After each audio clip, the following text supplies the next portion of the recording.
Son, did you do this? No, Mom, it wasn't me. I love animals.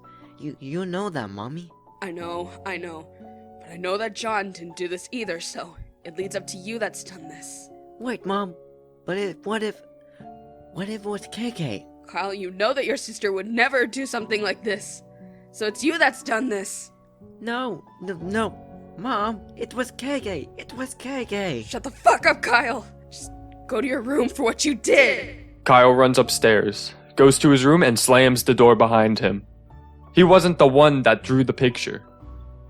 He looks at the window, runs to it, and opens it. He jumps out and runs into the forest until he is far from home.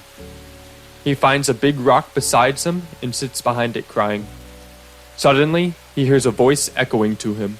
Hello, Kyle. Who are you? I am just a creature. I'm here to help you, little one. I will help you and teach you to be strong. I am Zalgo.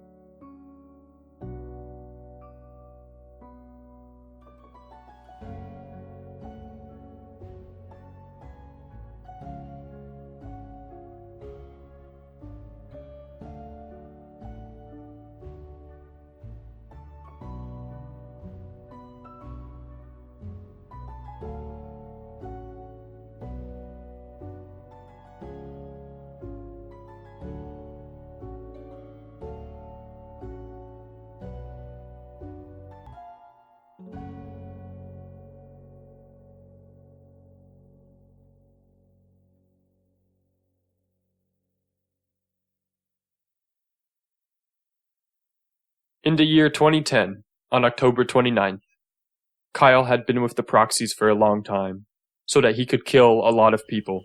So, what now? Well, maybe we just had to kill again and again. Well, it's October. Because I like Halloween so much. Shut up, Kyle. There's nothing about doing for Halloween. Hey, I just like Halloween because it's a horror holiday to get some candy. But Kyle, you're 14 years old now. Kyle sighs, gets up, and walks to the Slender Man. Kyle looks at him, but the Slender Man was not looking back. Instead, he was just looking at the town, at everyone getting decorations for Halloween. So much people like the holidays. So much. Same for you, Kyle. Yeah, because that some kids had their costumes with them, and getting candy, and always say trick or treat. Toby walks to the two and says, Good. Maybe we had work to do. Yeah, I guess you're right. Kyle grabs his knife, and he might be ready for some killing again. Well, let's go then, Toby. Kyle and Toby run down the hill and into the other forest so that no one would see them. They walk to a house and go in. Well, I guess we might ruin Halloween too. Well, let's wait until anyone went back inside their home. A man walks inside holding a beer. Well, looks like someone got drunk. Kyle picks up his knife and gets up a little bit. He quietly walks to the drunk man, and Toby as well with his hatchets. Kyle gets up behind the man. You're so stupid. Kyle stabs at the man's back. The man screams and falls down. Toby steps on the man's hand really hard to squish it. The man can't scream anymore because Kyle put a tape on his mouth. Kyle raises his knife to the man. Happy Halloween. Kyle stabs at the man's neck and stabs until the man was dead. Good work, Kyle. Thanks, Toby. And by the way, I wonder why Masky and Hootie didn't come with us. Because that Slender Man told them to stay because Masky was too crazy of killing. But Hoodie didn't want to do anything, but he is just watching if nothing happens. Well, I guess it's just us. Kyle looks out the window at the many people who went inside because the night had come. Excellent. Now we could kill more so that everybody are asleep. Kyle and Toby walk out and look around to see if everything is clear. They walk to the other houses, and after 4 minutes, they kill 5 more people. Eventually, Kyle and Toby move to another house.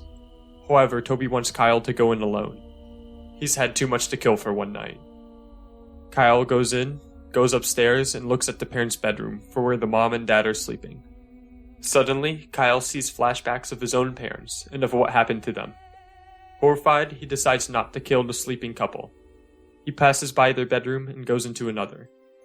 Once inside, Kyle hears Twinkle Twinkle Little Star. This is a baby's room. In the room, there are 2 cribs, with 2 red-haired baby girls sleeping inside them. Curious, Kyle wonders how these 2 had gotten red hair. He thinks maybe their parents had dyed it for Halloween.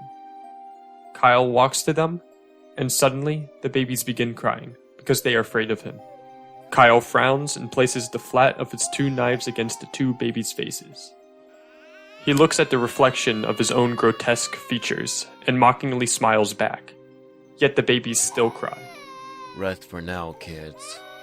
When you 2 see a bit more of the world, I'll be back to save you 2 from it. Kyle picks up 2 stuffed animals, one a bunny and the other a bear.